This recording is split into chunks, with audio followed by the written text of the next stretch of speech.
Discussion this evening. Welcome to our discussion this evening called The Road Ahead, Navigating the Challenges of School Transportation. We're going to give people just one more minute to join us before we take a second to talk about as you know, the Zoom hygiene, the getting ourselves ready for a presentation, and then moving into the presentation itself. So we'll wait until 5:01 just to give people the chance to join. But it is nice to see your square, your rectangle, even if we do not quite yet see your face.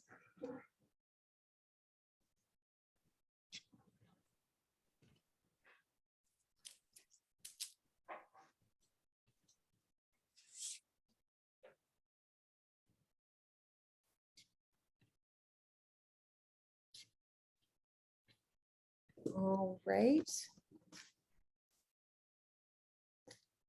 Good evening, everyone. Abby, do you mind taking over the hello and the Zoom hygiene for us? Yes, of course.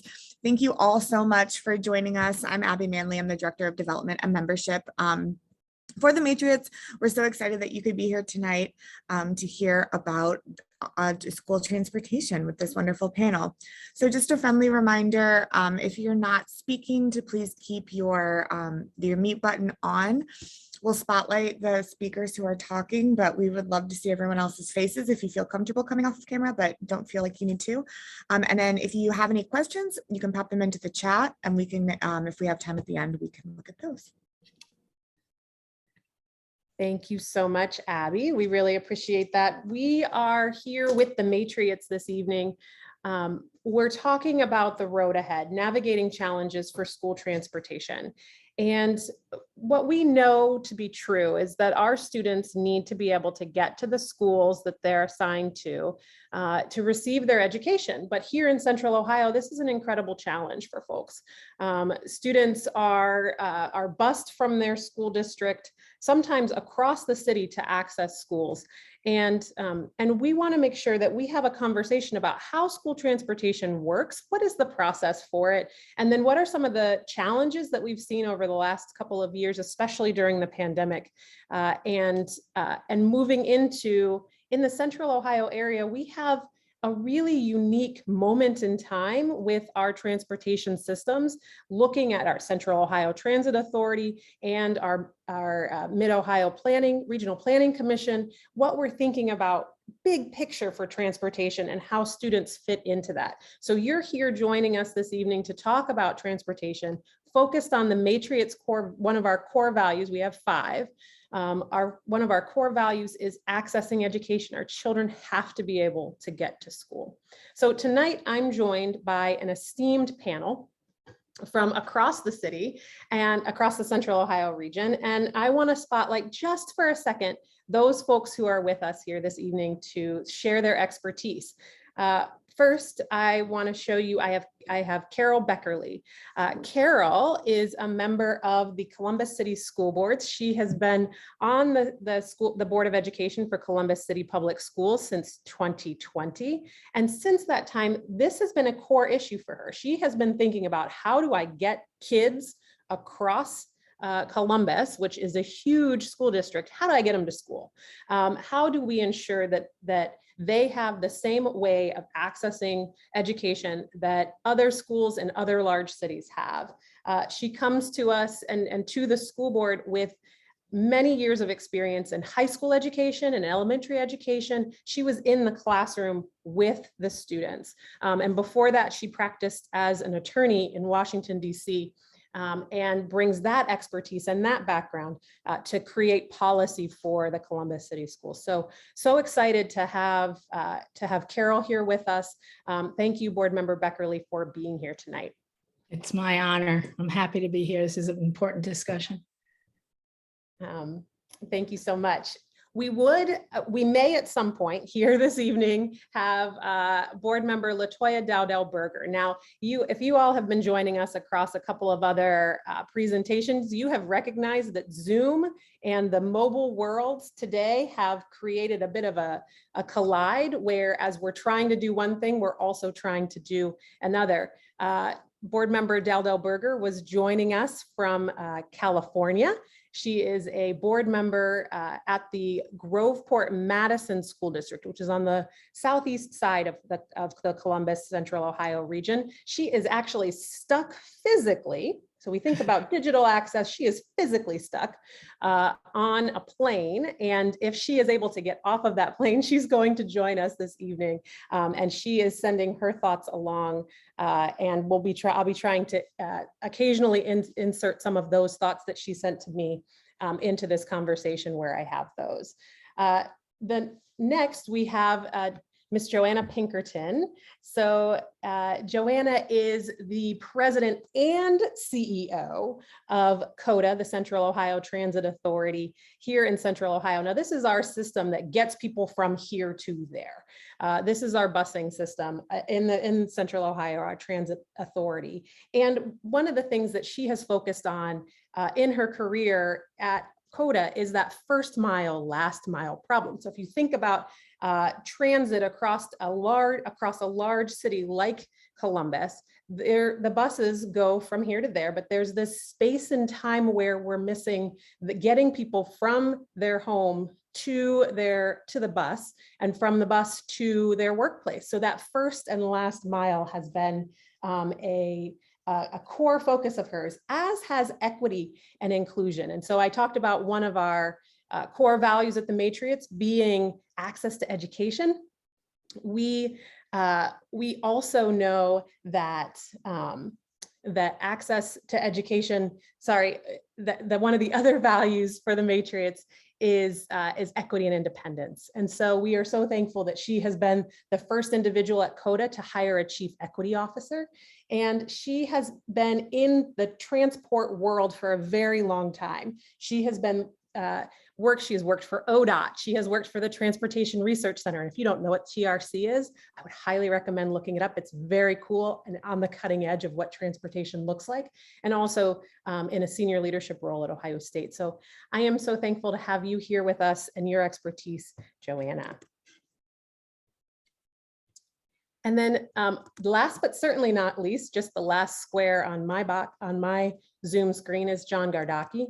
John is joining us from the Mid-Ohio Regional Planning Commission, where he is the transit principal planner. He writes grants for what we call MORPC here, kind of affectionately, writes grants for MORPC and thinks about things like Smart Columbus, like Link Us, the ways that we are trying to connect each other across the whole Central Ohio region through transit. He has a deep background also in transit from large cities and smaller cities, thinking about how to move people.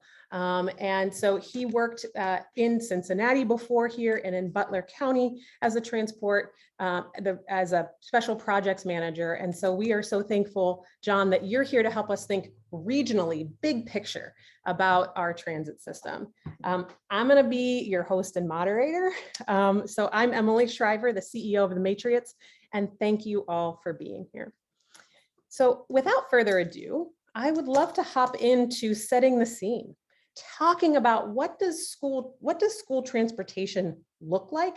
How do our students get to and from school, and how does the funding for that work? So Carol, I don't want you to feel like you have to hold the whole set of water here, so I'm happy to help. But let's go ahead and have you tell us a little bit about how students access school. Sure. I mean, I can speak most confidently about Columbus City Schools, but in general, the Central Ohio Region school districts use yellow buses to transport their students. We have a statutory obligation to transport students in grades K through 8, and some options about how we handle high school.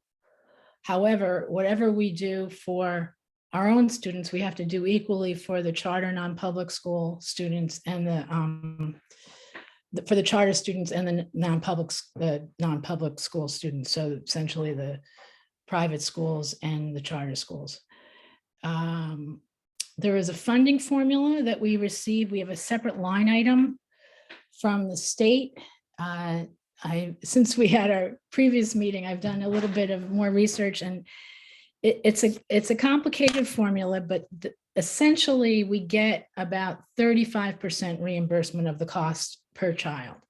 And the state comes up with its own formula in terms of estimating how much it should cost to transport a child. And then they reimburse us for 35% of that. For Columbus, that ends up being about close to 30 million annually. So it's a big piece, but it's not the whole piece. And I mean, I think that's essentially the lay of the land. In Columbus, my understanding is that our bus system, our number of buses and drivers and routes is actually the biggest in the city, in the region, which is something that we don't really want necessarily that to be the case. So we're all about creative solutions and very, very excited to be part of this conversation. I hope it's the beginning of lots of creative thinking and brainstorming about transportation in Central Ohio. Well, and oh, go ahead. Sorry. Excuse me. I mean, I think that's it in a nutshell in terms of how we transport students now. Well, and I put in the chat for folks if they want to dig in a little bit more deeply on how transportation is funded across the state of Ohio. There is a website put together by the Ohio Department of Education. You can learn more about transportation finance. The link is there if you're in our Zoom right now, or you can go to education.ohio.gov and search for finance and funding for school transportation. One of the things that you mentioned, Carol, that I want to just drill a little bit deeper on is that there are some challenges with school transportation, especially over the past few years. I think the pandemic has really highlighted some of those issues in getting children to and from, and when I say children, I mean high school and down, children to and from our local schools across the region. Some of those problems that you had listed for me before this call are driver shortages, pandemic challenges, transit funding, those kinds of things that have all sort of come to a head, creating a challenge for our kids to get to school. And we know that we have some options that are currently operating. You mentioned elementary K through 8 children having a different system potentially than high school students. So maybe thinking about some of those as well, which I know CODA has a good hand in transporting those high schoolers. But talk to us about the challenges that we're seeing in transportation, if we know what the landscape looks like. Well, I mean, you know, the headlines, you can't miss the headlines that there's a bus driver shortage across the country. And everyone who needs bus drivers or drivers in general, I believe, are experiencing that. And we are no different. So the challenge of getting our students, all of our students that we're responsible for, to school on time and to school at all has been a huge challenge. And, you know, to be perfectly honest, not entirely solved. You know, I mean, it was really tough last year when everyone was back at school, when we were back at 100%, as well as all the charters and voucher kids. But, you know, it persists as a problem. We had students that were, you know, taking hours to get home, and students that weren't getting picked up, and,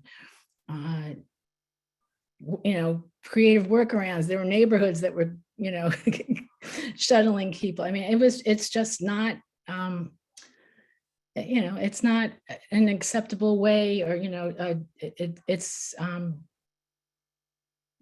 we haven't managed to solve it. We're doing the best we can.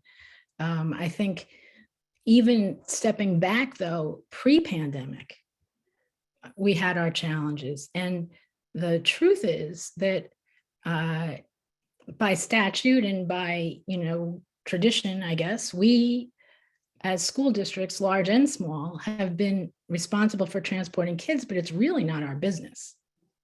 We would be happy to figure out a way, you know, and sometimes school districts, I know we have, and I know other school districts have too, contracted it out, but they've, you know, it's still been our responsibility. And any sort of opportunity we have to come up with a community solution for this would be a win-win. for the kids, for the community, for everyone, because we want to educate kids and we've managed to transport them, but that's not our we have no desire to stay in that business if we could figure out how to creatively solve that problem. And certainly for the high schoolers, I'm not sure it's going to be as easy for the K-8s, but. Well, and maybe I'm sorry if this is a clear question that is showing up, but what is the ultimate impact on students when there are transportation issues? So the driver shortages or the the access, the inability to get the buses to where they need to go. What are some of the things that create hiccups for the students once if they get to school, if they don't get to school? How are you seeing this impact the work that maybe you should be in, which is the education of the student?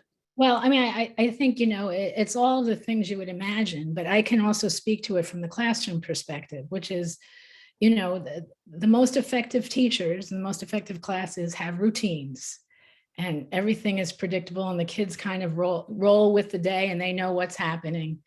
And when that gets disrupted, education gets disrupted. So, when a student is either late or, doesn't get picked up at all, there's a ripple effect, or we used to call it on construction claims, a delay and disruption effect. So they don't just lose the 2 hours. They lose if they're 2 hours late, they lose the getting in settled and all of that comes with that. There's the stress associated with that, like all of us feel when we're late for something, children feel that too. And the disruption to the classroom with people coming in late and all that. So it's it's exponential might be too strong a word, but there certainly is expanded impact even just beyond the time out of school. And if it's inconsistent, it's even worse. Like if you're on time one day and you're not on time the next, or you're only 45 minutes late one day and then you're 2 hours late the other day. And stress, the stress of families on the other end, when kids that are supposed to be dropped off at 4 o'clock don't get dropped off till 5:36, wondering where your students are, the communication, all of that is terribly stressful and hard on kids, hard on families. And so I think that we know both from our own data that we've analyzed and from research across the country that absence in general is, and this is a no-brainer, but it really has an impact on how well students learn. So this would be, falling into that research and that knowledge base that we already know, and then adding to it all of the stress associated with, being late, not being late, the unpredictability of it. So it's a huge impact. When I think about my own kids, and I always wonder, I have 3 children, they are ages 12 and under. And I think about these teachers, right, who are helping them, craft them and helping them move through their day. And I can barely get them to put their shoes on. So for them to have a group of 7-year-olds who they're able to move and progress through their day, it is because of the ritual, because of the consistency that they're able to get children to be able to consume the information that is provided to them in a day. And so that makes a lot of sense to me just even as a mom in the community, thinking about that consistency, and also indicates to me that I should probably set my children on better schedules. Duly noted. So turning from the school perspective to the transportation in the city perspective, I would love to learn a little bit more about our regional focus. So what are the 3 top challenges? So if we're looking at transit across central Ohio, right? So we've talked about school transportation, transit across central Ohio. What are the 3 top challenges and opportunities for public transportation in central Ohio? And I'm going to toss this one to you, Joanna, to start with. I appreciate the question, Emily, and I think it's really nice that you limited me to 3. So let me provide a little bit of context about the Transit Authority in Central Ohio. We cover 562 square miles, all of Franklin County, and then small portions of Union, Delaware, Licking, and Fairfield counties. And We have more than 3,000 transit stops, which I think surprises a lot of people, 41 routes. And at our lowest during the pandemic, when we had to make some really difficult decisions, there were a few months when only 24 routes were running, but all 41 routes are back and up running again. So I'll start with challenges. The Midwest. So this is not unique to Columbus, not unique to Ohio, but it's very endemic of what happens when you have a lot of land in the Midwest. You know, we don't have mountains, we don't have oceans, we don't have things constraining us. It's land use. So as things sprawl out and as highways are built, as an engineer, I can tell you the highways are built really well. They're built perfectly to design. But those designs from the 1950s thought about speed and they thought about wheels. They didn't think about people and outcomes. So a lot of sprawl in central Ohio and a lot of places where things are not walkable. Things may not be bikeable. Micro transit or micro devices may not be an option. And you may have issues accessing transit. Now, the good news is we've redesigned our system and more than 80% of households and more than 75% of jobs are within access to a transit stop. Access meaning less than a half a mile walk. Well, but we're still Midwesterners, right? And we love our cars. In a lot of cities, they don't have that level of access to transit, but we don't quite have the same mentality because it's just as easy to hop in a car. You know, I drive in from Southern Ohio every day. Now I park my car once and then I use this great network when I come to town. But I'd say our challenge really has to do with the way in which we've been built, and especially with housing being in one area, commercial in another area, retail in another area, and a school in another area. And we've even mapped, 80 miles of our routes don't have sidewalks along them where the local city or township did not require a sidewalk to be built. So even though there's transit there, you may not necessarily be able to walk safely to the transit stop. So that's a challenge, but I also think those are opportunities. There are really big shifts in how Americans move. We know that things are densifying, people are moving to the cities. Of the more than 1 million people, 900,000 of them actually live in the city of Columbus. And we have, like I said, we've mapped the sidewalks, we've mapped where transit is, and we've been very intentional focusing on schools, places of employment, neighborhoods who do not have access. So neighborhoods who literally were cut off by previous investments, previous interstates, or decisions to widen roads without considering the residents in those neighborhoods. And we're looking at the hot spots, like where is transit successful? Or where do we have significant auto fatalities from crashes or pedestrian fatalities from crashes?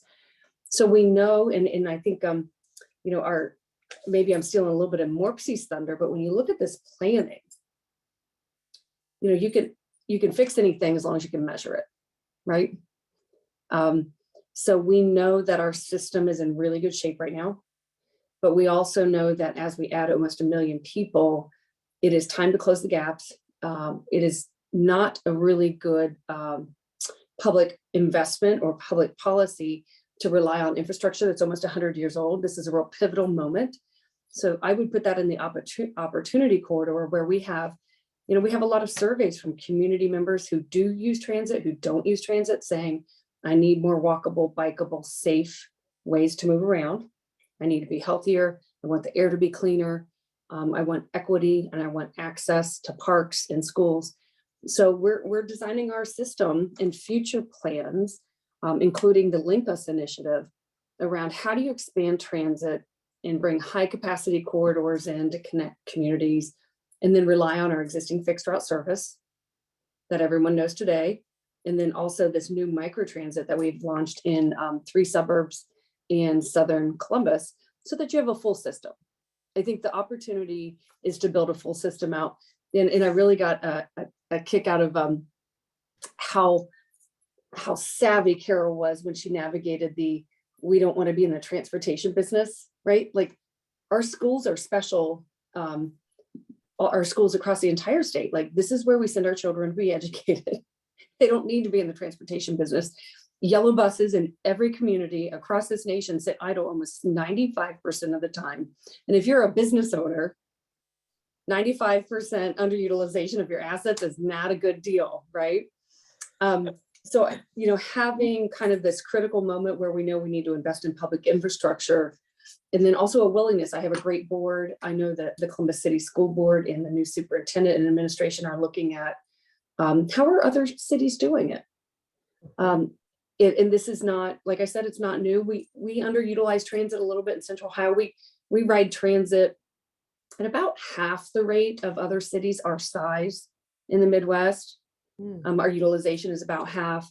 When you compare us to actual big size cities, we're like 1/10, so like every once in a while, park your car, give it a try your local transit system.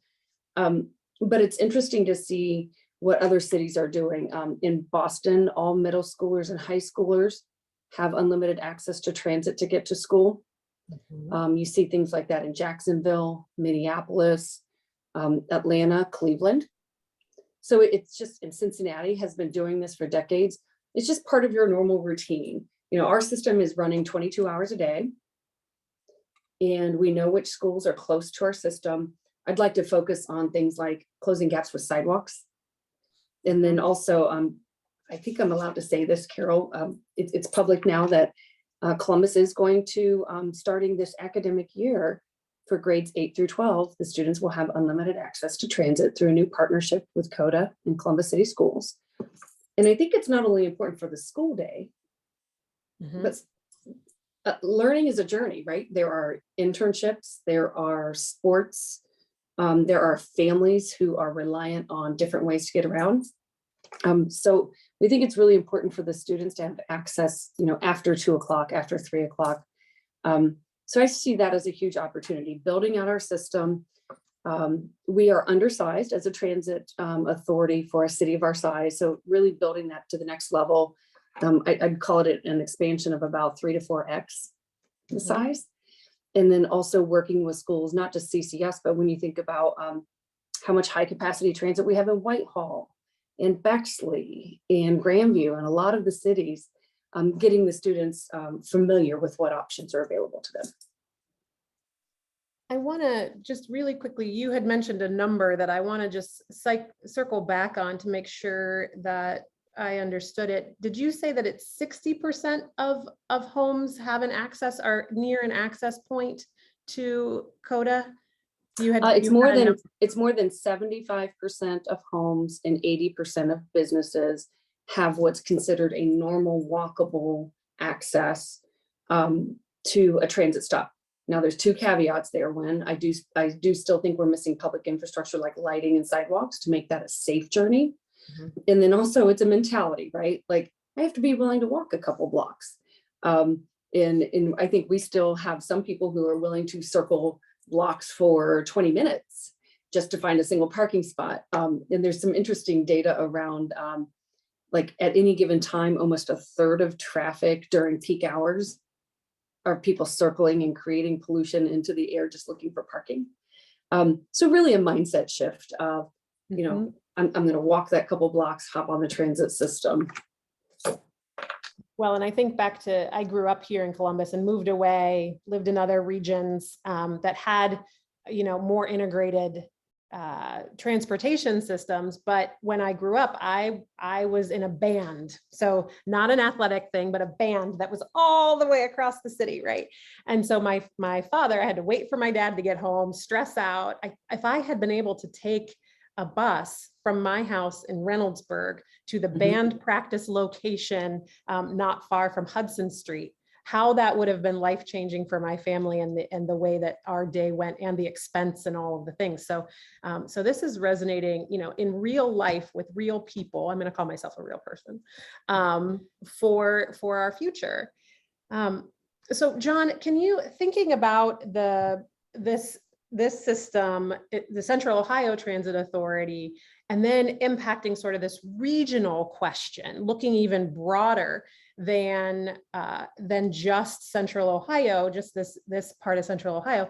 Can you talk to us a little bit about the Mid-Ohio Regional Planning Commission? So MORPC's focus on land use and planning within the region. They've been thinking about this structure for a while. I understand that the area, and Joanna mentioned this, is likely to grow by about 1 million people. And we've heard about Intel, right? This is not a secret. We know that people are going to be relocating to our communities.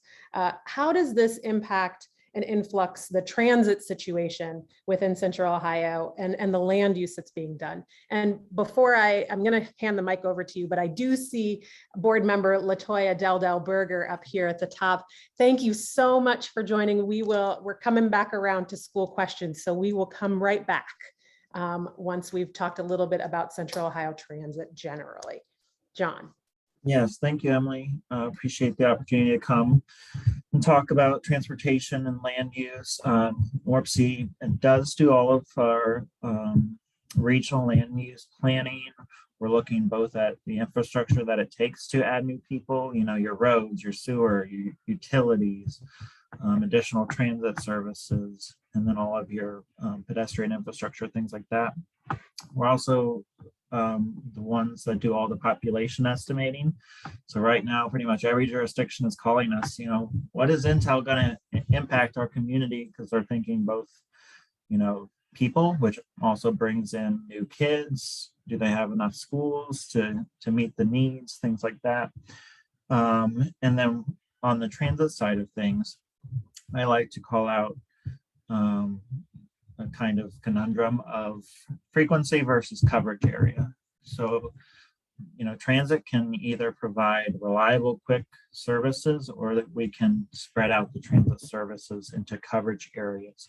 And so like Joanna said, I think she said 562 square miles that they cover.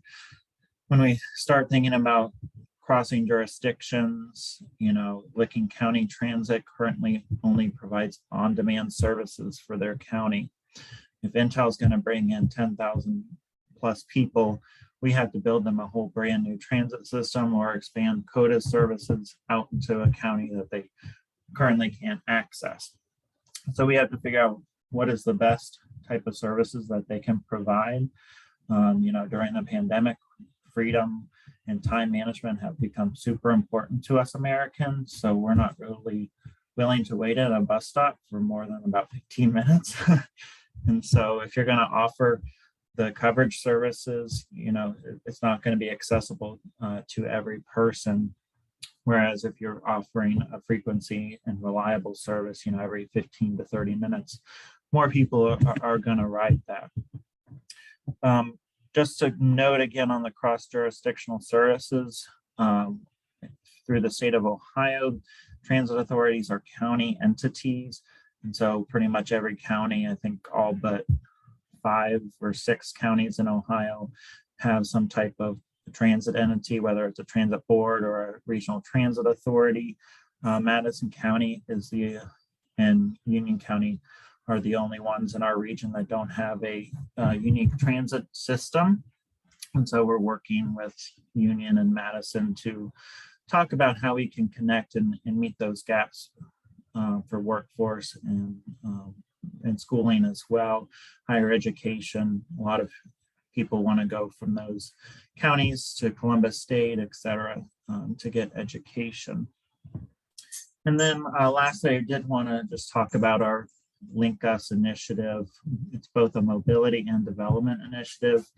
We know we're going to have another, 750,000 people move to the Central Ohio region. How are we going to move those people without adding more, highway capacity and road capacity? That just an exorbitant amount of money. So we've come up with an $8 billion plan to provide high capacity transit on five different corridors, as well as a unique concept called transit supportive infrastructure, which I call the connective tissues. So in order to get to the transit stop, you have to have, your sidewalks. If you're going to ride a bike, you have to have a safe way to get there, whether it's in an on-street facility or an off-street facility. Crosswalks, you have to have high visibility crosswalks, safe crosswalks with a signal, things like that. So we have set aside a pretty hefty amount of TSI funding to invest in our jurisdictions, those needed infrastructure elements, which I think if we don't build them, the transit system's not going to function at the highest capacity possible. And that seems very similar to what Joanna was saying, that you need to have a safe way to get to the bus stop, and to get to access transit, or to be able to get from your house to the bike trail. You have to be able to have a safe modality to do that. And I was traveling up in Toledo speaking with women who were interested in politics. And this was actually something that when I said, how do politics affect your daily life? One of the women said, I can't get my kids across the street to the bus stop to get them to school because it is unsafe. There is no safe place to cross the road. And so this is really something that is on the hearts and minds of people, just everyday people who are thinking about, how do I access not only school, but work and home and fun and the other things that make life all worth living. John, one question that I had for you, and I didn't set the stage properly on this, so I want to make sure that I highlight. You mentioned Madison County and Union County, which are out to the west side of Columbus. We've got Madison sort of almost due west and Union sort of northwest-ish up towards Marysville. What are the other counties that are served and focused on by MORPC? Yeah, so we keep growing our MORPC geographic area. We cover everything from Logan County, Morrow, Delaware. We just added Licking County, which is amazing. They have their own metropolitan planning organization, LCATS, but they see the value in having both MORPC and LCATS as they get this huge investment with Intel. We cover Fairfield County, Perry County, Ross, Pickaway, Madison, and Union. So, I mean, we cover quite a large geographical area, and every county has specific needs.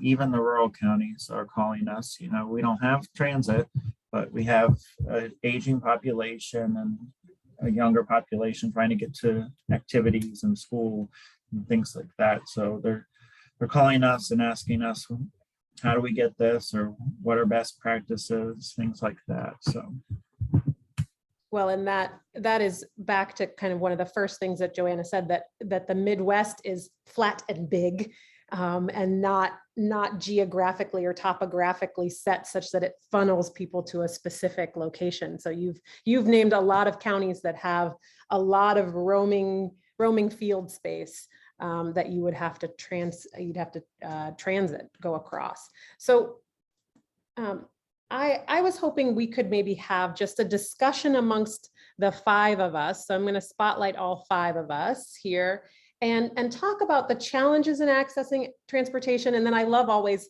thinking about the high points. So we're going to talk also about the opportunities, the ways we can grow, the ways we can work together.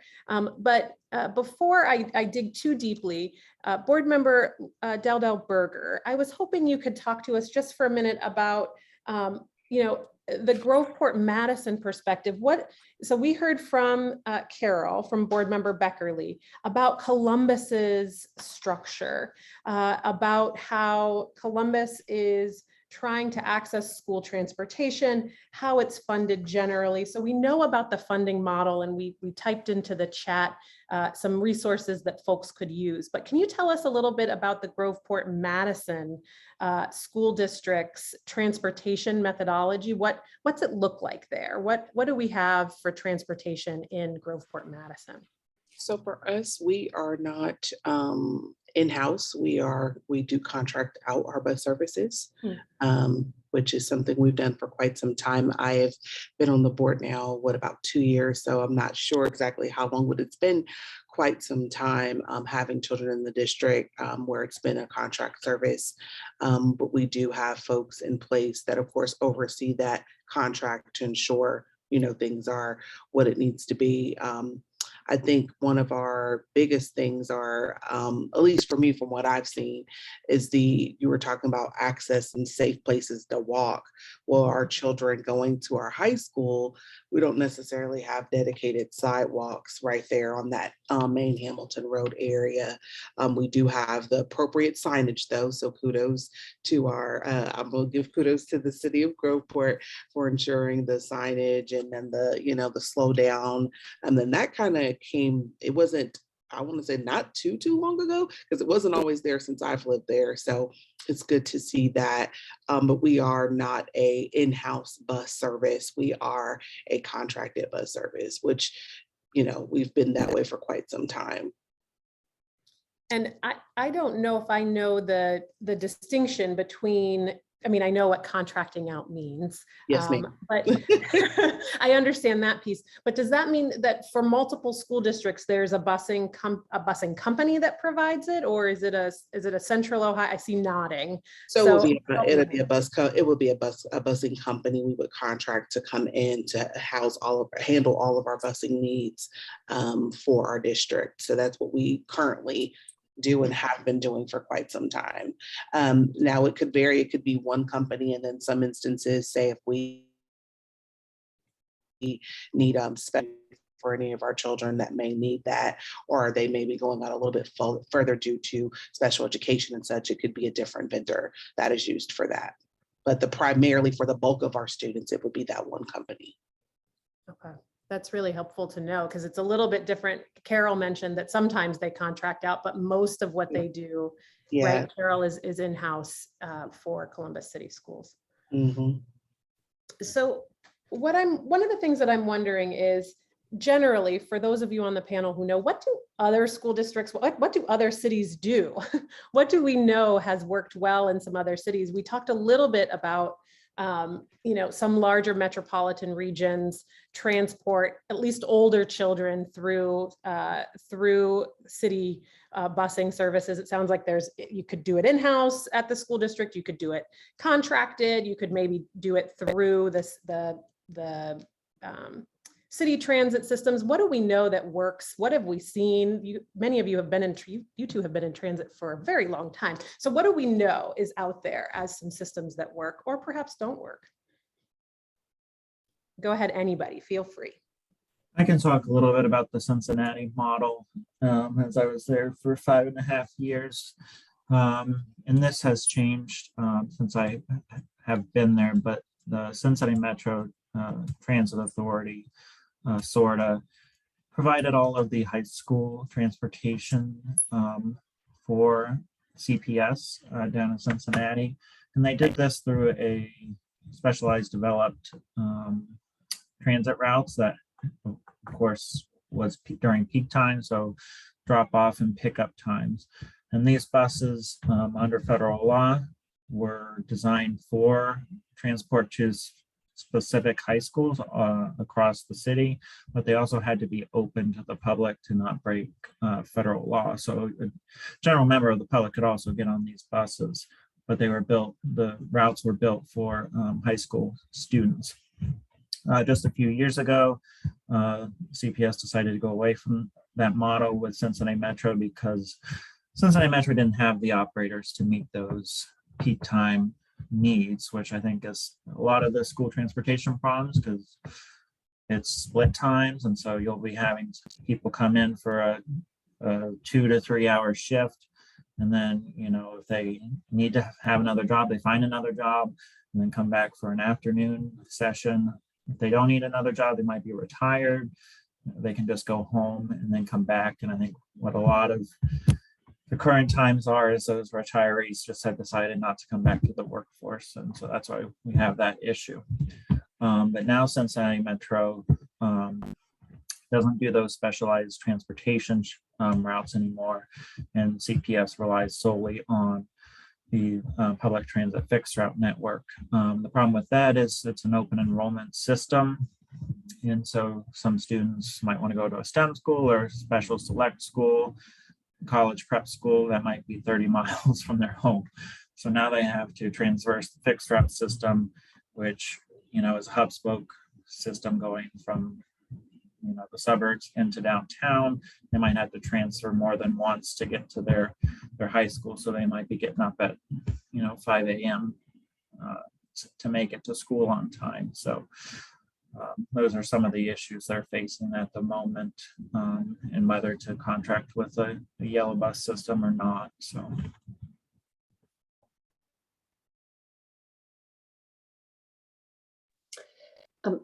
Emily, I thought you did a nice job summarizing, a lot of school districts they own their own buses, they employ the bus operator, so they have a transportation department. Where I live, that's how my children get to school. And then some schools contract it out. The concept's still the same, it's just contracted to a vendor doing it. Still a yellow bus, still a driver, just employed by someone else. And as the board member Dowdell Berger mentioned, you still have to have staff internally, right, to oversee the contract, because ultimately you're held accountable, even though someone else is doing the driving. And then there are some cities where the students use exclusively the transit system to get to school, or they have it as an option. And so that's what I'm most excited about with Columbus City Schools' new partnership with us starting this fall, where it's an option. It's not replacing the yellow bus. The yellow bus is still there, but kids have other life things too. Like maybe today I need to go to grandma's house, or maybe I'm going to an internship, or maybe I had sports practice. So it expands their mobility options. It's pretty rare though, across the nation for there to be exclusively transit only. Like most of the school systems have some type of yellow busing. I think what we're all trying to maturate towards here though is underutilization of assets, right? We know that it's an equity issue. People need access. And when you have idle vehicles sitting there, whether you have it in-house or whether you're contracting it out, you're paying for it because somebody owns the vehicles and there's a price point to that. And I think the most novel thing I've seen done in the last 2 years was in Boston, where the school system and the transit agency not only did middle school and high school students have unlimited access to the transit system like we're about to start in Columbus, they actually took on a project, and I believe it was actually paid for through a grant from the USDOT, where I'm going to get geeky here, but I'm an engineer. There's a thing called transportation demand modeling. And like, we know where you are, we know where you're going, we know where you came from. It's kind of fun stuff. And they overlaid it, like the transit customers, the transit system, the schools, the buses. And then they used non-traditional data like anonymized cell phone data and credit card, anonymized, again, credit card data to see, okay, where are the gaps? And they actually ended up redesigning portions of the transit system in Boston. And the school systems were able to skinny up their yellow bus system. I don't know the exact numbers, but it was like by a third. And Wow. that way they weren't having redundancy. And we're beginning to toy around with data like that here in Central Ohio. We actually landed a grant from the DOT to use similar data systems. And we've found that some of our rural transit systems are having to drive all the way into Columbus to make special trips for certain customers. But now that we have that data, it's like, well, what can we do to alleviate our rural friends, and can CODA provide that trip? So I think there's potential there, if we want to commit ourselves to it, and depending on how much funding is an issue. I heard board member Becker mention, the funding formula. Like there might be opportunities now that data and analytics are more usable and readily available to say, okay, where do we have overlap and are there efficiency gains? So that's something I'm excited about looking forward to in the future, because we don't have a really robust system at the state level to support the schools with transportation funding. Same for transit. The state of Ohio funds transit at the same rate per capita as South Dakota. That's not like it's not really the economy I think you're looking for. So it's really on us local, school systems, local municipalities, transit systems are local to figure out, can we get more efficiencies out of our existing systems? Mm-hmm. I'd also like to highlight Delaware County Transit, one of our sister agencies to the north. They've put in service called Flex, and it's a on-demand service. Right now it's a call ahead. service. You have to call and get a pickup time, but their high school students are using it for their extracurriculars. Their parent can't come pick them up. They can call the flex line and get a ride back to their house. And I know the Coda Plus system is coming in handy, especially on the south side of Columbus, getting folks to the different schools on the south side neighborhoods. So that's an innovative way, and the school systems don't put any money into that. It's coming from the kids paying, or the family paying for that trip, but it's coming in handy up there in Delaware. And I think that all of this is exciting, and it's a very and we're very excited about the South Side micro transit system and the Coda passes for all of our kids. And I think there are plenty of kids who will be utilizing these passes, and especially for extracurriculars and getting to jobs. And I think picking up on what Emily was saying, and also what Joanne, well, we've all been saying, is that there's opportunity here. Mm-hmm. And I see a real opportunity at this moment in time.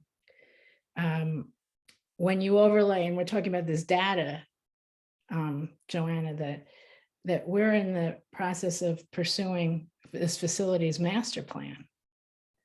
And it's going to have a real workforce impact, because one of our strategies is to decentralize career tech.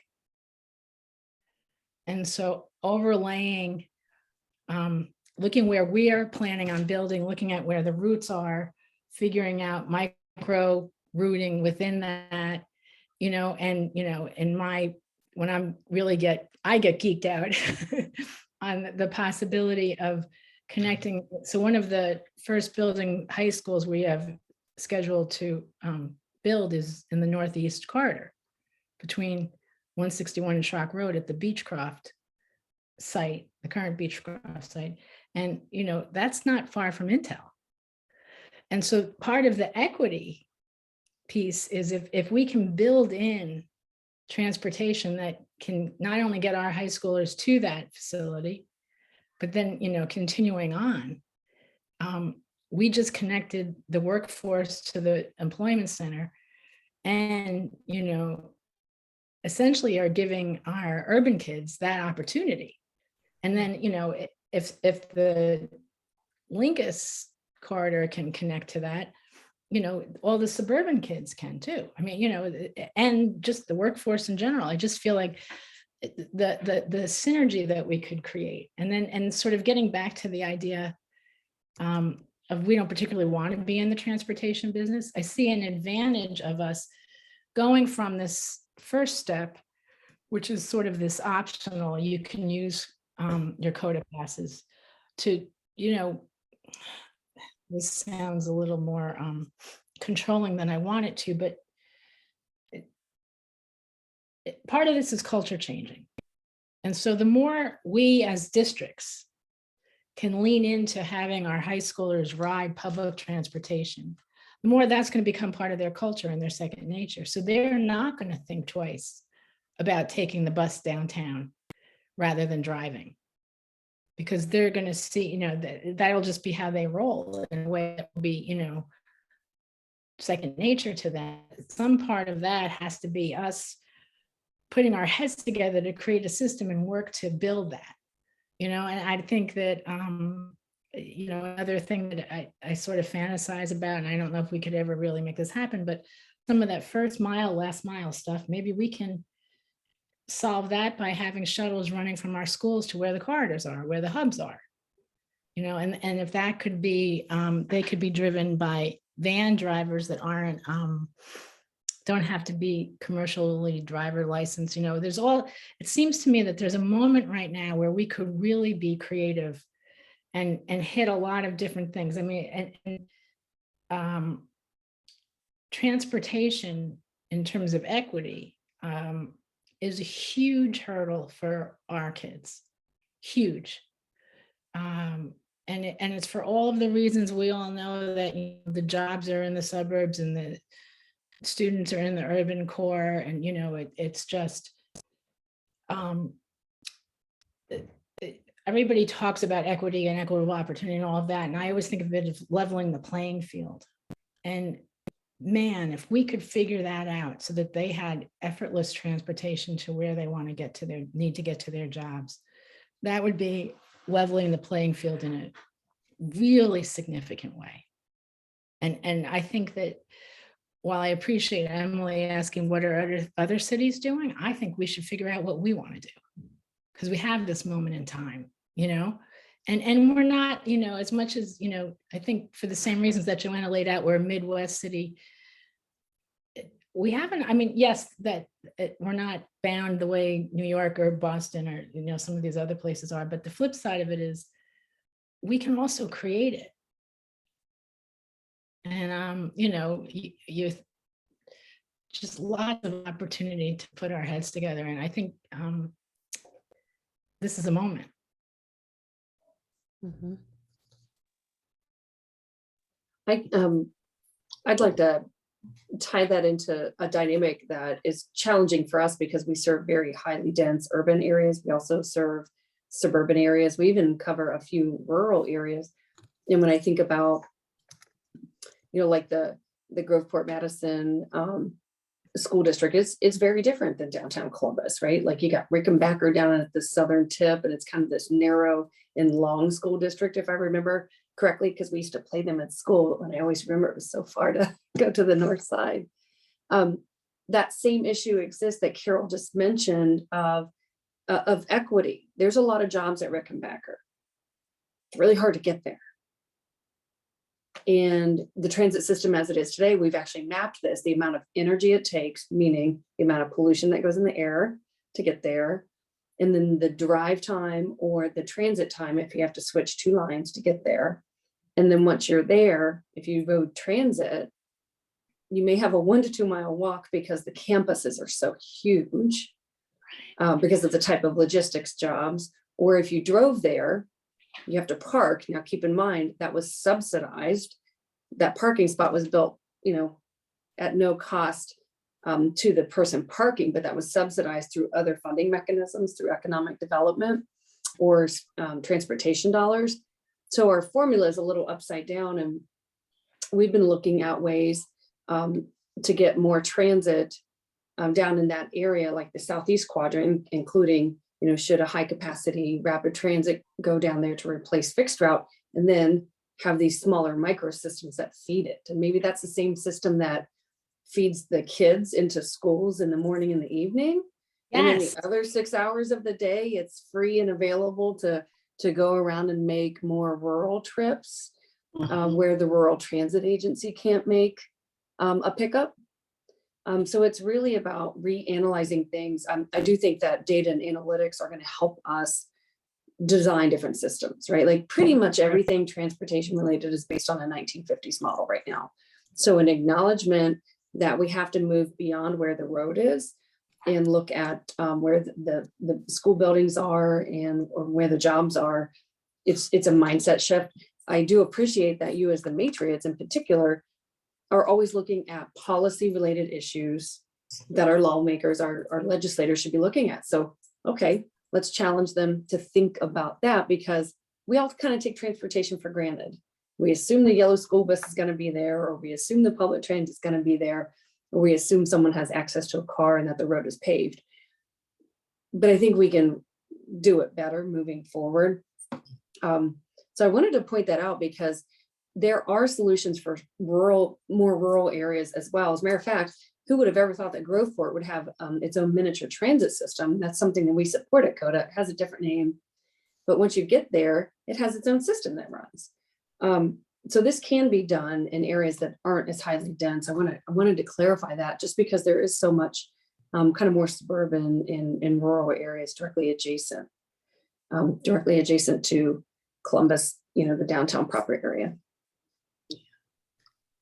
Latoya, I saw your hand up, Vice President. Yeah, yes, ma'am. So as we were talking about equity, and I don't know if individuals have looked at our district, we're very unique as far as how spread out we are. So not only do we have the challenge of maybe not having the resources, we also have the time constraints. We touch several other municipality bordering cities such as Reynoldsburg, Canal, as well as Columbus.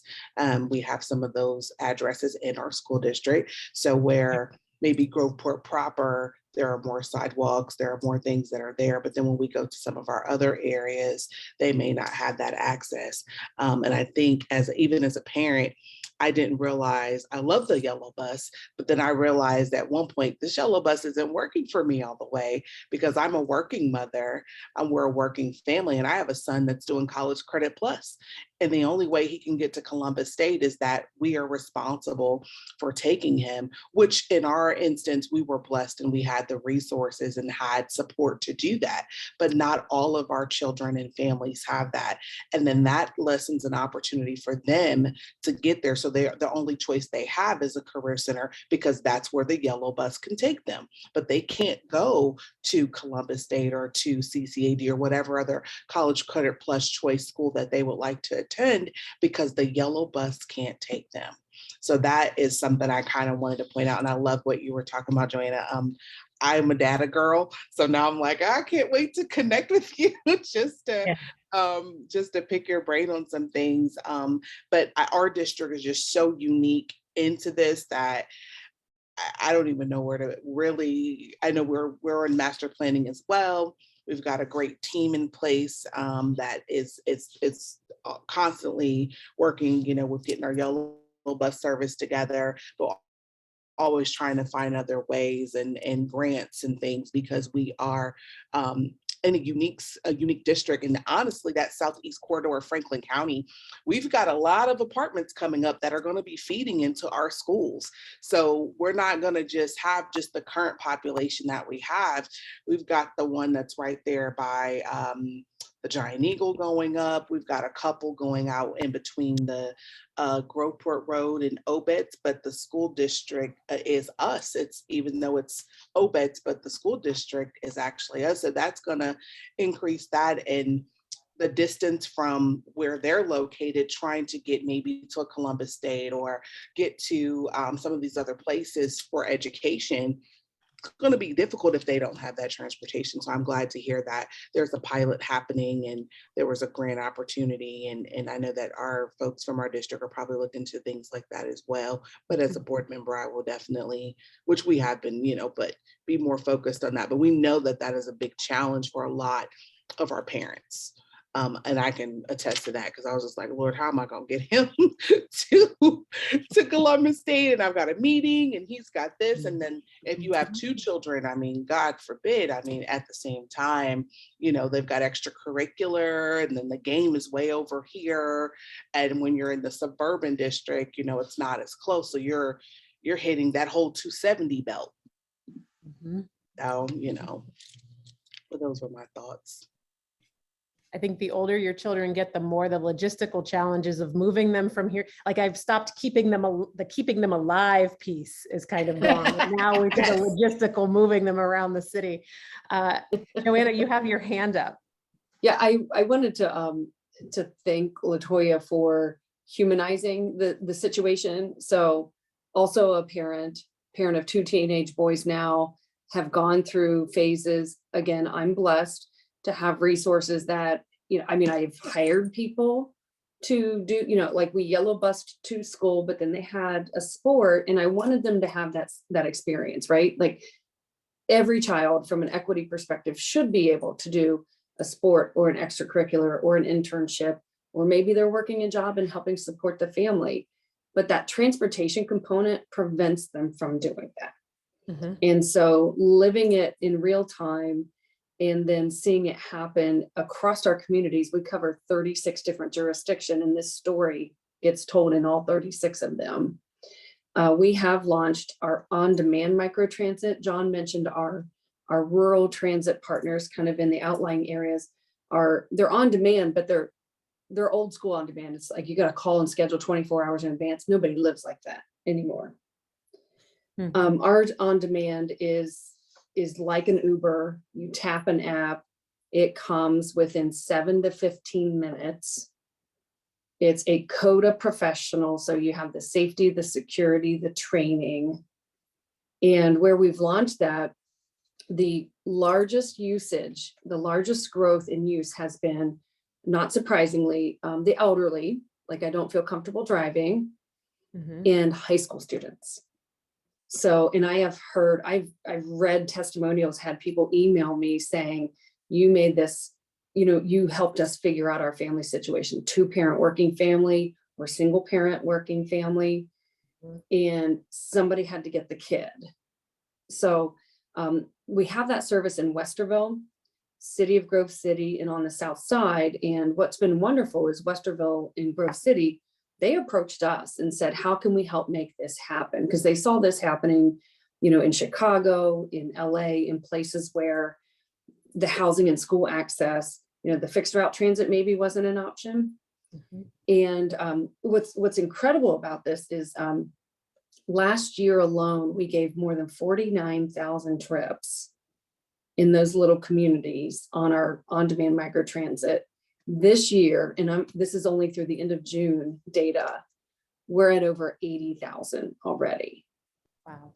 And for the seniors who maybe aren't smartphone savvy, we also have it ADA and equipped where they can call in, and it's still on demand. It still comes within 7 minutes, but they can make a phone call.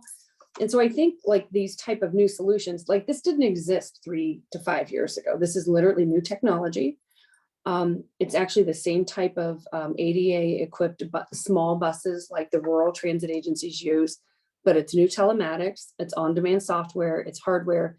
And I actually would like to work with our 61 rural transit agencies across the state. I mean, why can't we get them the software and the hardware for all of them to upgrade? But, you know, maybe we can provide 400% more trips with the existing vehicles that are rolling around the roads already. So I have hope that, you know, as the problem statements come forward, we can find solutions for them. The proposed Link Us proposal does include expanding CODA Plus microtransit to almost every corner of the county. So I think as people learn about these, hopefully someday that will translate into them, you know, voting to say, I want this in my community. But for right now, we do those things through partnerships. Grove City and Westerville help pay for half of the cost of CODA Plus in their community, and CODA covers the other half.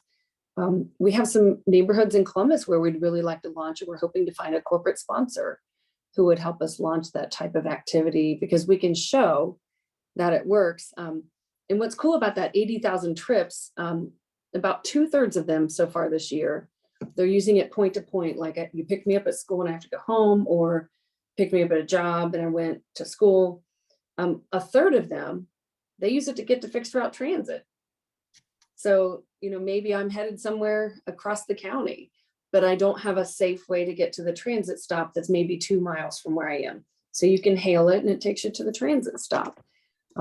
So there's some creative opportunities ahead just because the technology has changed. So Yeah.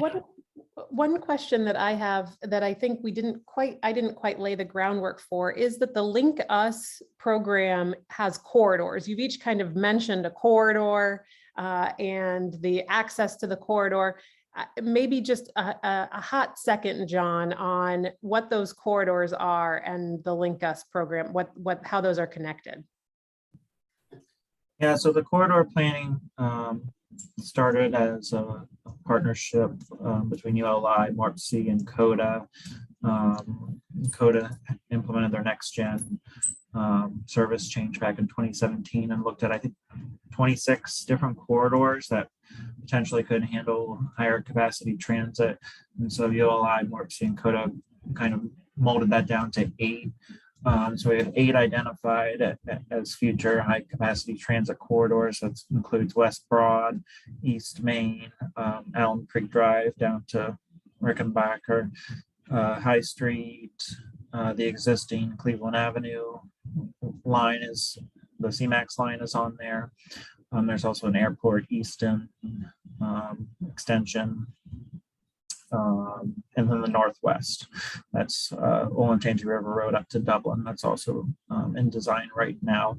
So those are the 8 identified. ODOT's also been talking to us about a 161, adding that corridor to Intel potentially. So I know that's getting discussed, but those are the corridors that kind of meet the criteria under the Federal Transit Administration for a infrastructure project of the caliber of high capacity. So, Joanna, you have anything else to add on that? Well, I think you did a great job describing it. And I think when we talk to people, whether it's housing, retail, commercial, schools, they want to understand, what does that mean for me? And the high capacity corridors is really the volume that we need to support millions of people, but it's about the system, right? We have a really robust fixed route system. And so the high capacity plus fixed route, and then you get into areas like, and I'm going to, since we have medicine here, like I'm going to think about those areas where, okay, maybe the corridor doesn't go right through it, but you have assets, right? You have other vehicles, which could be getting people to and from the high capacity. And that's where microtransit comes in, or sidewalks and safe pedestrians, or localized shuttles. But the reality is we have to focus on building out the whole system. So there's gaps. So if we can acknowledge there's gaps, if we can also acknowledge that there's equity gaps, like transportation was not designed for everyone. And we know we know about marginalization of certain communities. We know about higher pollution rates in certain communities. We know certain communities that don't have access to parks or to schools, or where fatality rates are higher. So as long as we acknowledge that we have a transportation problem, I'm a big believer in, if you can measure it, you can fix it. Let's look at some of these new technologies. Let's get people excited about, yeah, I want to invest in my community. That half a cent on the dollar, or that capital plan at the school, whatever it is worth it. And then we can close these gaps. I'm convinced that we can. So the corridors are great, and they're the fun part of the project for me, because I can't wait for us to have like super modern systems. But I don't want to forget about the really important sidewalk that gets you to the building, and then smaller shuttle vehicles, which I think are going to be the standard of the future. We already know the younger generations don't want to own a car. They don't want the debt. They don't want the insurance. It's not safe to drive anymore. 13 years in a row where fatality rates have increased. And, it behooves me to say this because I'm in the mobility field. 3 people have died today in Ohio because of this. It's a public health crisis now, that getting behind the wheel, it's the #1 killer of children in the United States, is being in a vehicle. So I think closing those systems in shared transportation and getting people to think that having public transit, and think about school bus as a form of public transit, you're sharing a ride together. Having those shared systems for everyone, that's part of our everyday life. Every one of my friends that lived in another city rode public transit to school. I have a stepson who rode public transit to his high school in downtown Chicago every single day. Didn't think anything of it. And when he met my son, who rides a yellow bus, he's like, what are these yellow buses? Kind of a funny conversation. So really hopeful about the future. But I think Josh and John did a great job describing, there's kind of this system, this network that needs to be built as part of LinkUs. And I think that, this is a little secondary to figuring out what the system needs to be, but this opportunity to work together to get the message out and to encourage, and,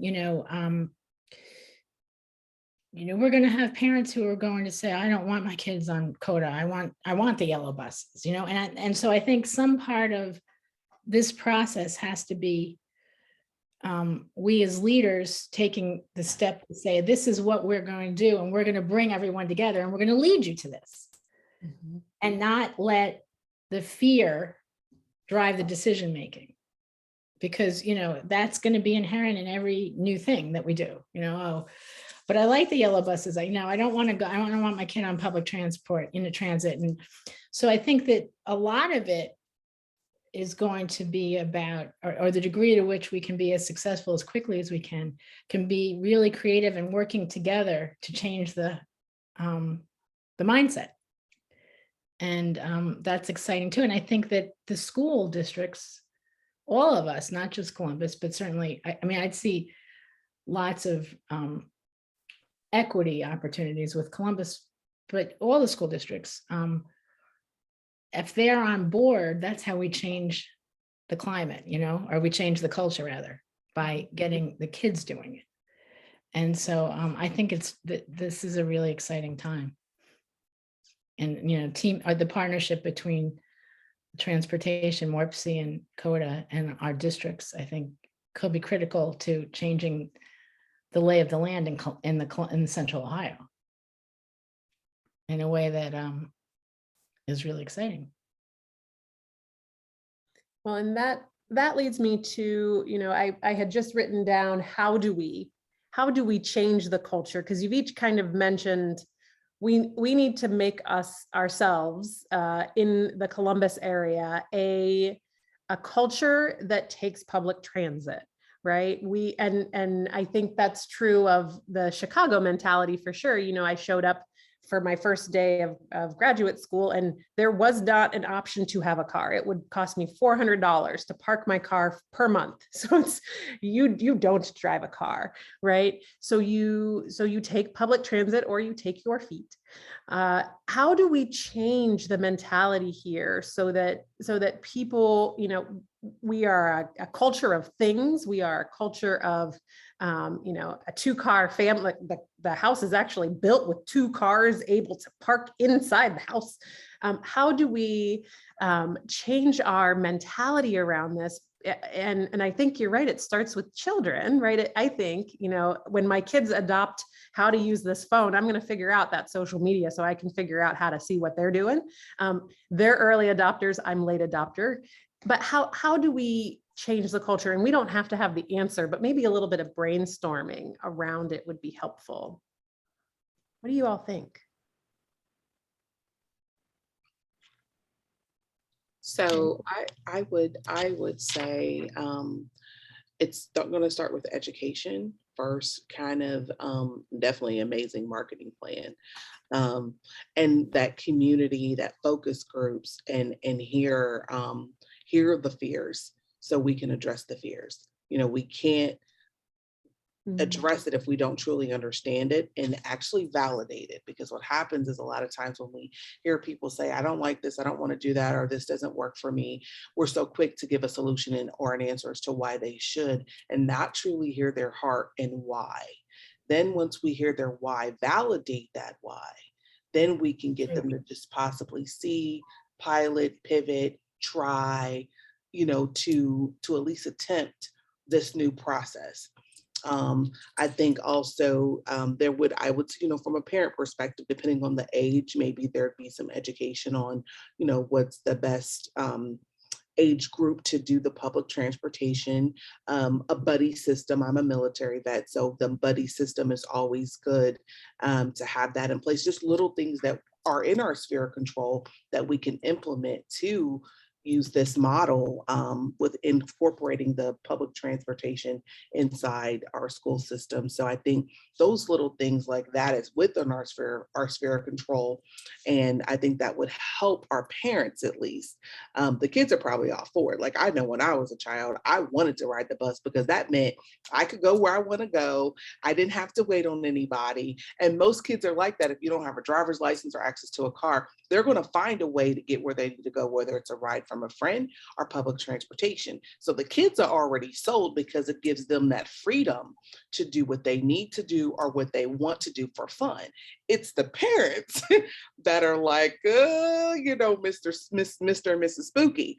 So we've got to figure out how to talk them into or get them to understand, but at least validate their concerns. Because once you can really hear a person's heart and connect with them, you can make anything happen. But I think that's kind of the first step. And then also look at the benefits, like you mentioned, Joanna, as far as the pollution piece, that's huge. My son is upset when he sees someone throwing trash out the window, and people are just, he's like, Mom, do you see all that smoke? They need to fix that. They need to fix that. Like, they're really upset because they're like, the earth is going to be crap when we get older. They're really concerned. So the kids are there. That I don't think that's the issue. It's going to be more so the adults. We've got to kind of work on them and let them see, like, well, do you want to have a good world for your child? You love your children. This reduces pollution. And so this is why we should reduce how many buses. We can put more people on the bus than every child having a car at 16, little stuff like that. And pull those data points out, because that'll be eye-opening, where the kids are already aware that parents are not. So that's my little take on that. And I think the validating is exactly right. And there may be measures we can take, I mean, if I have no idea what the numbers are here, if it's feasible, but if we have to have aides on the bus, or somebody, maybe driving the main car, like some sort of an assurance, there would be a school personnel on the buses for, and we may find that, after a while, we don't need it because everybody's more comfortable with it, or we may find we do. The one thing I meant to say when we were talking about what the lay of the land is with transportation now, I think that we would have to dig a lot deeper, but I'm fairly certain if we were to, as a district, any district in the state were to say, we're going to use public transportation for our high schoolers instead of providing it ourselves, we would be contracting with CODA or whatever. I think there's I don't know that, unless we just said we're not transporting and then CODA filled in the gap. But if we were, and that might be a way for us to be partners in it. If we say this is our choice, instead of contracting out like Roforth Madison does to another company, we were to contract with CODA or with Linkus or whoever, and whatever entity it is, that there might be ways for us to develop partnerships where we are helping with staffing or riding along with the kids or whatever. And because it would be you'd be providing the service to the district, really. I mean, it's just total brainstorming, which is what Emily told us to do. So that's what we're doing. But, I think there's lots of opportunities. And I think that the other piece of it is to make sure that in addition to validating the concerns of families and, how this will work, and taking great time to do that, I think that's exactly right. And also whatever measures make sense. It needs to be part of this overall vision. Like, our kids are going to school and we're getting you straight out to Intel and right down to Rickenbacker. And so that because it is exciting, and there is a way that we could end up being ahead of certainly a lot of the other Midwest cities, but just in general, like, quality of life stuff. And I think, that Linkus video is really exciting when you watch it. And that's a visionary thing. It's like subway system, and so if we had, now I'm really brainstorming out there, but if we had little mini Linkus hubs at our schools, and we're running, and at some point, maybe it's a driverless, shuttle. I mean, but either way. And John says in the chat that Safety Town needs to include public transportation training. So Safety Town is most cities put on Safety Town, and maybe John, you want to talk about this, but the Safety Town structure is for basically 5 to 6 year olds to learn about how to be safe in the environment. And my neighbors across the street, the 2 little girls who are a kindergartner and first grader, came home from Safety Town today and told me that they learned about the fire department and that their meeting spot is the parking lot. So it would be adding in these types of public transit to the Safety Town structure to start so young. That's a great idea, John. field trips, have the kids ride in public transportation to get to the conservatory, to get to the art museum or wherever they're going. You know, like there's lots of ways we can start to build it in.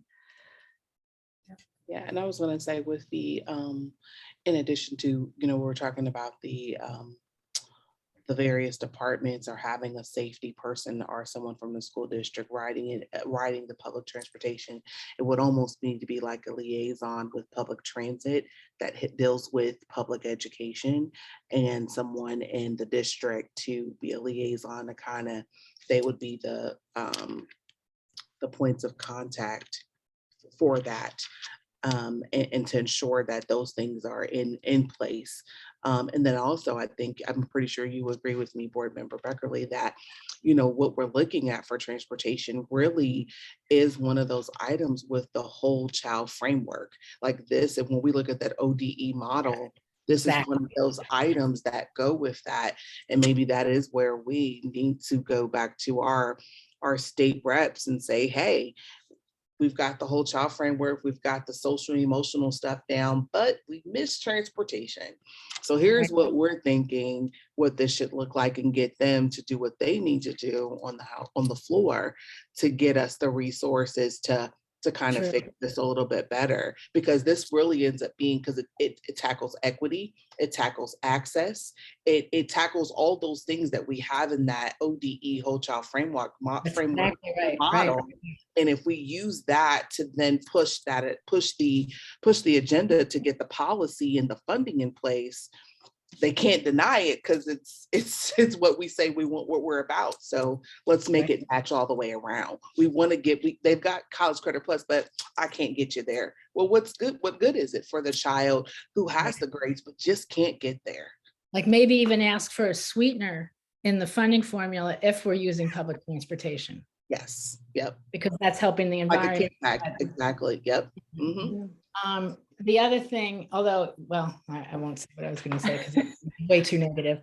The other quick thing though about the whole child is that, part of our vision with these bigger facilities we're building is that we're going to have clinics in them.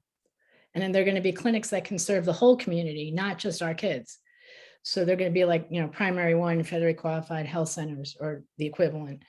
And so there'd be people coming to our buildings for healthcare during the day or in the evenings and on the weekends. And so we would be a destination to some extent for the community beyond just the school children. And we're hoping to include, so like if we build a pool at our building, the rec center nearby won't have a pool, and they'll use, the rec center programs that have to do with aquatics will be at our buildings, and like really make the buildings that we're designing much more community centers and not just education. So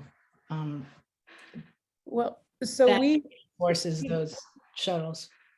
We have 4 minutes left in our time of conversation here. I know it went so quickly, but I would love, since I have 4 panelists, to give you just a moment to think about, reflect on our conversation. And if you were to ask a policymaker, you got 1 minute each.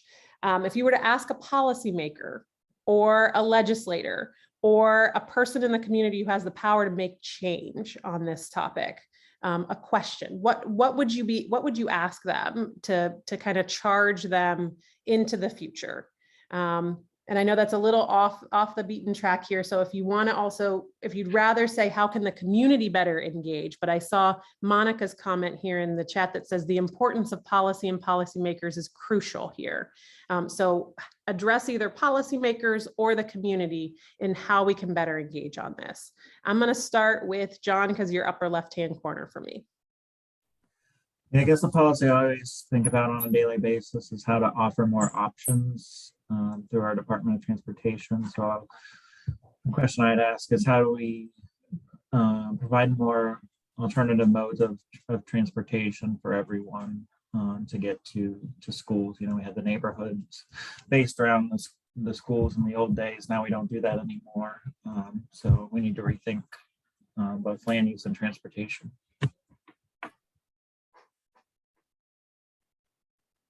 Joanna, you're the next box on my screen here. I would ask them when considering any investment, so let's take schools since that's the topic, to commit to looking at new outcomes. Because right now, everything transportation related, and I feel like I'm qualified to say this after 25 years in every sector of transportation, what we're doing now does not work. Deaths are up, access is down. So look at outcomes and then incentivize it. So, and I'll give an example. So like, will you commit to incentivizing this innovation and efficiency gain? So like if a school system can figure out how to still provide yellow bus service, but skinny it by 30% because they're utilizing the complete system, then let them use that money to build sidewalks and in maybe, you know, a transit stop in front of their clinic at their high school. Like, don't limit it to only buying diesel fuel for the yellow bus. So if they can figure it out, can they be incentivized to go ahead and reinvest that money in building out the system? That's great. Carol, you are the next box that I see. I think that I am certainly piggybacking, if not reiterating what Joanna just said, but slightly different lens. I would tell the policymakers, and I'm kind of feeling like we are the policymakers, but I come up with a community-based plan that takes into account, you know, like I'm thinking about the children. So, you know, have the school systems and the ways and the equity, but, you know, I hadn't thought about the senior citizens and how, what a gift for them to be able to do this, you know, on demand thing. Like, break down the silos so that we come up with a system that everybody can get, you know, lock arms and get behind, because that's the potential here is too great to not figure out how to get a community-wide transit system that's going to work for everyone. And that really is visionary. Thank you, Vice President Dowdell-Berger. You're the last square rectangle.